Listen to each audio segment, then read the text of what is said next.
Welcome back to the Deep Dive. Our mission is always the same. Take your source material and pull out the real insight for you. Fast, efficient, in a way that, actually sticks. And today we're doing something really foundational. We're going way back, looking at a U.S. state through a very specific lens, data from the year 2000. So this is all about the baseline, the absolute starting point. Exactly. We're talking geography, population, scale, just the raw numbers to really understand the structure of a place before things started, well, changing.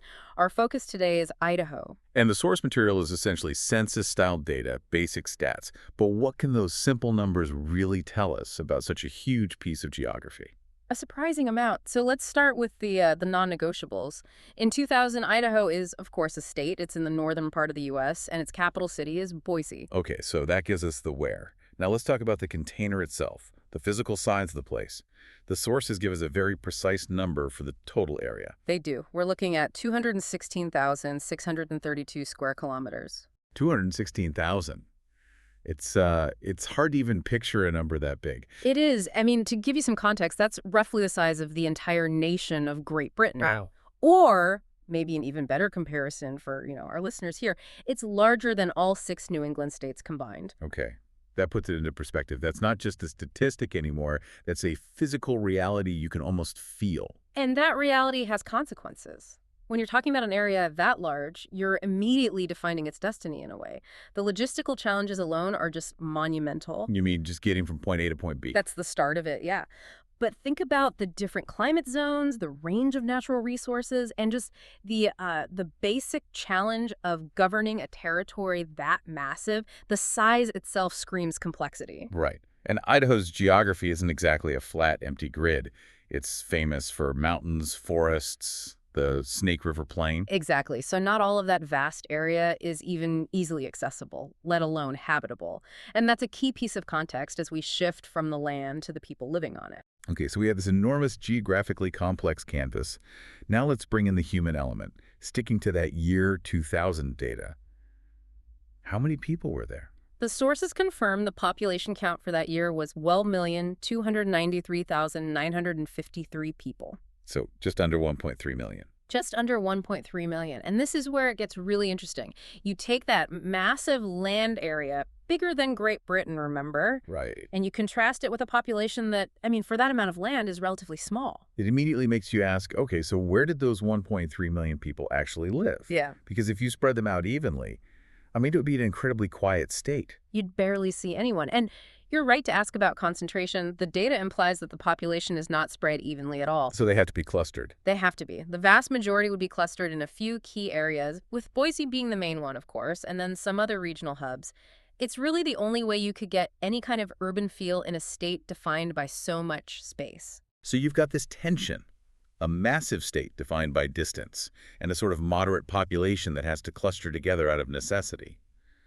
That tension almost feels like the whole story, doesn't it? It is the whole story. That's the aha moment right there. Yeah. The relationship between those two numbers, the huge area and the small population, it's all quantified by one crucial metric. And that would be population density. Population density. It's the ultimate indicator of the state's character, at least back at the turn of the millennium. So what was the number? What does the source material say for density in 2000? The precise figure is 15.64 people per square kilometer. 15.64. That feels like the number that unlocks everything else. It really is. Let's analyze what a number that low actually signifies. A density of just 15.64 people per square kilometer, that's a defining statistic. Sure. It immediately puts Idaho among the least densely populated states in the entire country. It's not just rural at that point. No, it's not. It suggests vast, enormous tracts of wilderness, undeveloped land. Okay, let's unpack that a little more. For you listening, what does that number 15.64 actually mean for how a state functions? Well, it has at least 3 huge interconnected implications. The first one is all about infrastructure and logistics. The cost of things. The cost of everything.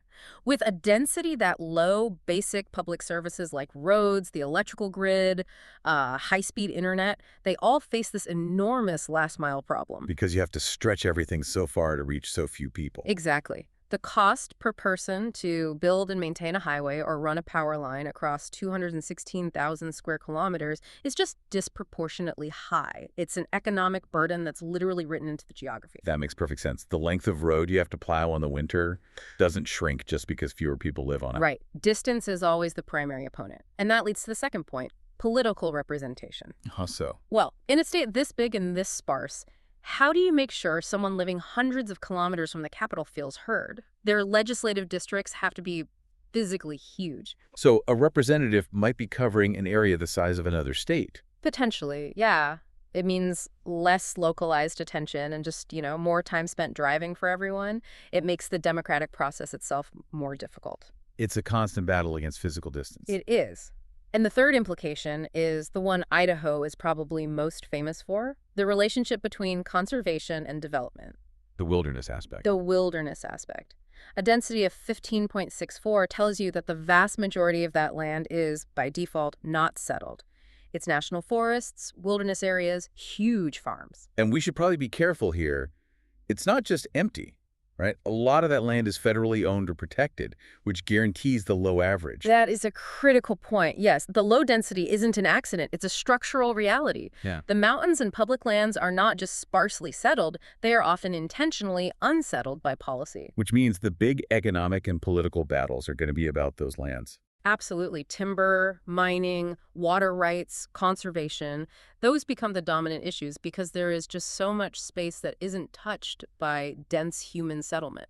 This is where it all connects. That low-density figure is the defining characteristic from the 2000 data. It explains everything else. You have a landmass the size of a small country, occupied by a population that feels distant even from itself.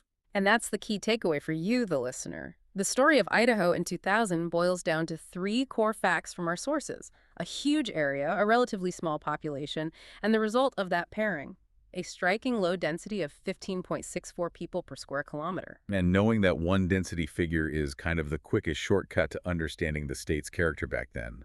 It was overwhelmingly defined by distance and roominess. And that foundation frames every discussion that came after, whether it's about housing booms in Boise or arguments over land use. The baseline reality is one of space. This has been a fascinating dive into what just three numbers can tell us. It's amazing how much you can pull from such simple data. So to quickly recap the main takeaways here, we've got Idaho's location, its capital Boise. But the real insight came from the scale.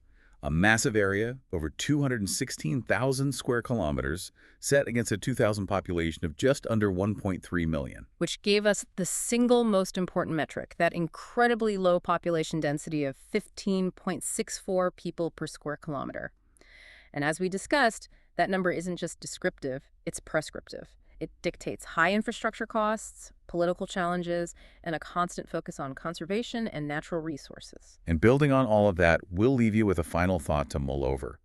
Given that the state was defined by all this space back in 2000, what challenges and opportunities would it face as population growth inevitably picked up in the decades that followed? That's the real question. Did that massive size make it easier to absorb new people without feeling crowded? Or did the high cost of infrastructure mean that even a little bit of growth put a huge strain on services? Something to think about the next time you look at data on a place like Idaho. A perfect exit question. Thank you for joining us for the deep dive. We hope you feel a little more informed and a lot more curious.